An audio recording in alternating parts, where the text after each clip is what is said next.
Well, g'day everybody. It's the 27th of October, and we're roaring along to getting more and more boats coming. And we had 2 in 1 today, 2 for the price of 1. We thought we were going out to see Triana come in, and actually it was Neptune who snuck around through the southern side, was able to pay off a bit, keep the speed up, and there you go. It was here, and the emotion and feeling, it was very interesting. You know, each arrival is slightly different. And I think what happens here is Neptune crossed the line. It turns out they really did have no food for the last 2 days and no water for the last 2 days. They really took it to the wire. So anyway, Triana was coming up the back, about maybe 20 minutes behind, no, 15 minutes or so behind them. And we were only doing one live, 8 or 9, the team on the rib. So we decided to keep it rolling, and it was kind of interesting. We managed to keep it happening. And then on the dock, it was very interesting.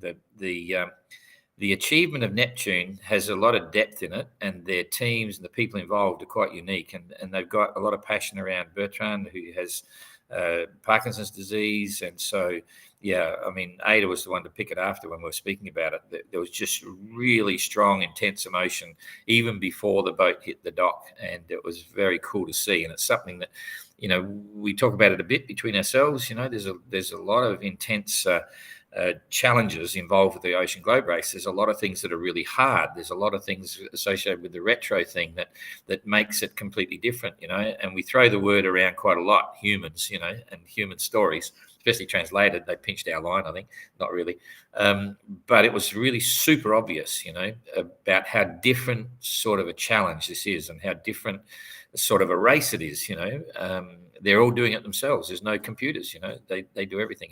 And yeah, it was electric on the dock. And then Triana comes in, and they've got no motor, so we had to do a tow, and it took a few loops to get them into the marina. But all is good. So yeah, 2 happy crews to be here, and drinking and eating and having fun and speaking to other people and getting off the boat. So it was quite an interesting day. And it's still going because we've now got White Shadow coming in the early hours of the morning, which is going to cause a lack of sleep. In fact, a few of us last night didn't get much sleep. I woke up about 3:30 or something and couldn't think, had a few things on the go, so I worked for a few hours and then went back to sleep for another hour, and then that was it. It was on again. So hopefully we'll get a bit tonight, and we'll be excited to see White Shadow. We've got a bit of a connection there. The crew, Jean-Christophe is a cool guy. You know, we've known him for some time. He's got a Swan 57, great team, very strong mix of international players. So looking forward to seeing him. And he's quite happy to be way in front of Explorer, but that's another story. Anyway, we'll hit straight to the tracker and see how we're looking here. Where's my copy? There it is there. So you can see White Shadow here, Cape Town over here, and we'll do the numbers on that shortly to give you the ETAs and so on. But before we get there, we'll come back here and have a look at the real-time weather. We're going to be giving a weather alert to the next 3 coming in. Oh boy, I forget there's not many boats out there now.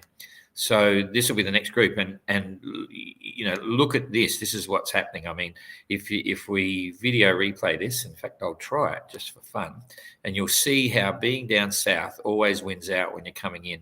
And this is a shallow south for Galeana. You know, Tapia would have actually rather been down the bottom, but just 24 hours ago, the 3 boats were all lined up, and now you get to here, you can see Galeana's actually. I'll just pull it back here and see if we can get this happening, and you'll see how Galeana just rips around the backside here. Okay, so there's the 3 of them, 1, 2, 3 in the line. Oh, Galeana's still a little bit in front there. We'll pull it back a bit until you get it here. That's pretty much a straight line, you could say, sort of. Anyway, and I'll try to do this manually. I think this will work. Where do we go here? If I put this up here and then play that there. Nope, not working. Okay, I'm going to drag it. I'll drag it across. There goes Galeana coming down the bottom. You can see they're bunched up, and all of a sudden Galeana's now way in front. And they'll hold that. The wind is increasing from the south for these 3, and so it's going to be harder to hold the line.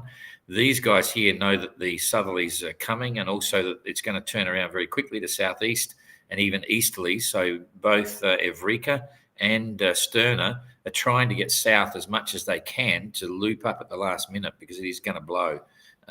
Anyway, a bit more of that in a minute. I digress, because we should be looking at the back of the fleet first and then coming forward. So we're on real-time weather. I'll bounce this back one, and we can come and see Explorer parked and Godspeed on their way. This is textbook, as I was saying yesterday. They're going to have these southeasterlies and Godspeed will head south. There's nothing wrong with that. That's exactly where they want to go. And they're going to have a couple of days of this, and they'll just be boring down.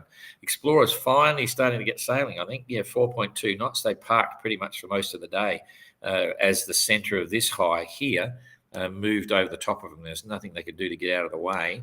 And even they may experience some big winds with this northwesterly. So I'll look at that, but I think it's not sure whether it's going to be a weather alert or not. So for now, just to confirm, someone's sending me a message. I hope that doesn't mean that we're not on the air. I'll carry on. So at the moment, Explorer is doing 4.2 knots, did 62-mile day, and that's about it for there. And here we go, Godspeed, 7.2 knots, 89-mile day. That's not too bad. And it's working okay. All right, I got the go on this. So that's all cool. So now let's see what happens with the weather. So pretty distinct South Atlantic high, classic South Atlantic high. Big, blowing into a big northwesterly here, preceding this low pressure system over there. And we'll see how that interacts with the whole fleet, really, because you'll see it's coming from the easterlies we're going to get is also being driven by this high pressure system.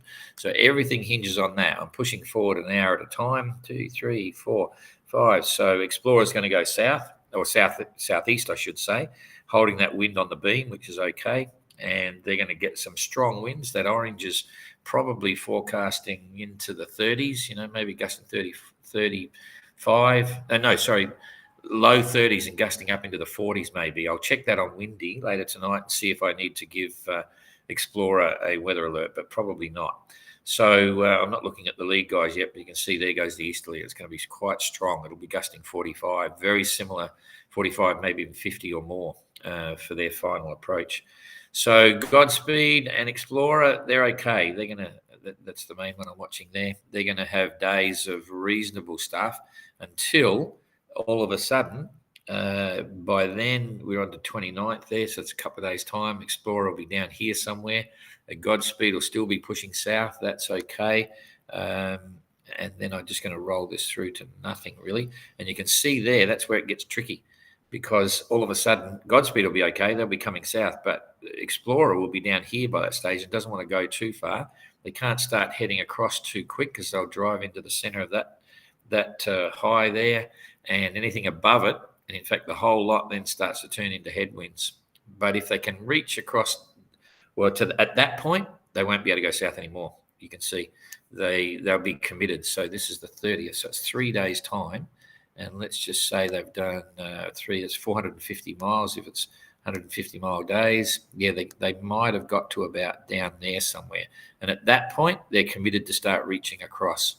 So, and Godspeed can still possibly be heading south.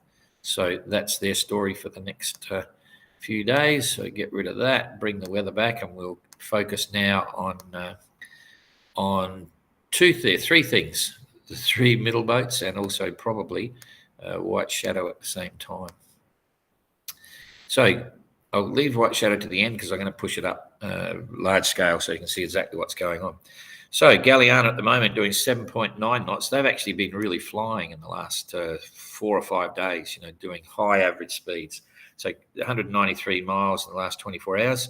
Sterner, pretty much, not bad, 160-mile day, doing 6.7 knots, but the wind is further out on the nose for them. Same with Evrika coming in behind them. So 7.6 knots, 176 nautical mile day. And so Evrika's got 264 miles to go. Sterner, not much different, 246 miles to go. And Galliana has 198 miles to go, so about 200 miles. Now, if they maintain the same speed, that's only a day and a bit, but you'll see they're going to have some big headwinds. I'm not going to talk about White Shadow yet. We're just going to look at these guys. So I'll start pushing it forward a day, and you can see the wind direction is still okay. you've got it's starting to swing around to the east. It was a southerly, but within the next 3 to 4 hours, it's starting to get an easterly component. Now that means one of two things. Galliana will be able to hold that course, but you can see the wind swinging around on the nose. She'll hold south as long as she can, but then the wind starts to get so strong, we have no option. And I think you'll see Galliana start to peel off as well, coming through here. And at that stage, the wind's getting, it's building pretty quickly. So we'll absolutely be giving them a weather alert on that. So this is going to go through all day on, this is the 28th. This is 24 hours out. They're building into this. That's 30, gusting 40. And it's swinging more to the east. So it's going to blow them further north. So they may, you may see both of them. They'll all start heading out there. And then hopefully, let's see how long it's going to go. So that's the 29th. Friday, Saturday, Sunday. So we're into Sunday. By that stage, they will probably be somewhere up here trying to get through the worst of the weather and look at tacking around to come down to Cape Town. So it's quite possible, even though they're only a couple hundred miles away now, which is Friday night, Saturday night, Sunday night, that it might be Sunday night or even Monday before they get there. It just depends exactly what goes on here. And Sterner and Avrika will be the same. They've got some real challenges ahead. So we'll just have to see how they go. All right, that's enough for that one. Now let's see what's happening here with White Shadow. Even this is kind of interesting because they've got the southerly wind as well. They're currently doing 7.3 knots. And this was at 7, 8, that's 9 o'clock, so 12 minutes ago. 12 minutes ago, this is what they got, 7.3, and they've got 38 miles to go to the finish. So let's say 7 knots, if they can maintain that. 7 4s 28, so that's 4, 5, about maybe 5 to 6 hours if they maintain that speed, and I think they probably will.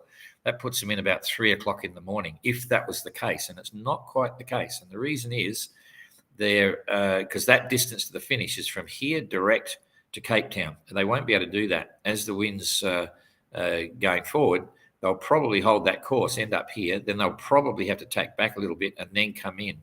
So even if it's saying 43 miles, I think 40 miles, I think they may end up doing about 55 miles. So it may be sometime after 3 o'clock. But let's have a look what the wind does. It's lighter in front of them, that the yellow comes over the top of them, and it's starting to swing a bit. See, it's now got a little bit more of an easterly in it. So there's an easterly when it was here, there's a southerly. That means they're going to be pushed for speed or course, one or the other. They'll either have to pay off and take it as it comes. This is going to be in the 28 to 30 knot forecast wind, gusting, 35, 40 maybe. So they're going to see it start to pick up as well.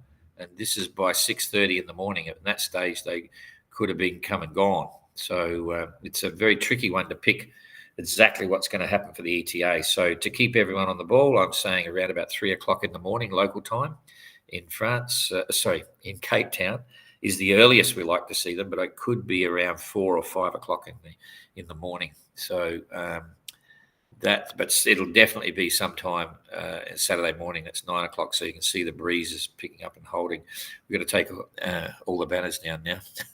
So anyway, I think that's probably enough for that. I'll just come back and see what's happening here. The last time we had this weather was just last weekend, and it blew away all our Ocean Globe race and storyboard banners and bits and pieces. So Marco's, I thought he might have done it this afternoon, but he'll do it tomorrow morning first thing. So they don't blow apart again. We don't have any more spares. It's all getting a bit crazy. So what do we got here? Hi, Kylie. Hope they've all had a good feed of delicious food. Sure have. Hi, Emilio. Captain Coconut and his crew are just enjoying the view. They're ocean voyages. They're not crack races. I mean, they've all been good, but I've got to throw in a plug for Triana. Triana's the hottest racing crew in the OGR. There's no question in my mind. They are working really hard. It's not to say Translated isn't, not to say Penduic isn't, all those sorts of things, but just everything I see about Triana was just crazy. So, and it's certainly not the same style as Explorer, but we won't go there. So anyway, that wind will be gusting so hard. You'll find the boats parked on Table Mountain instead of the marina. Don't know. That obviously happens, but there's a pretty consistent breeze out the front. We're on the waterfront here, so we can see what's going on, and there's breeze. So anyway, stand by. That's the ETA for White Shadow, and we'll see you again tomorrow evening and talk about the others, see if they can get, or how far they can get in the breeze. Okay, see you later. Thanks.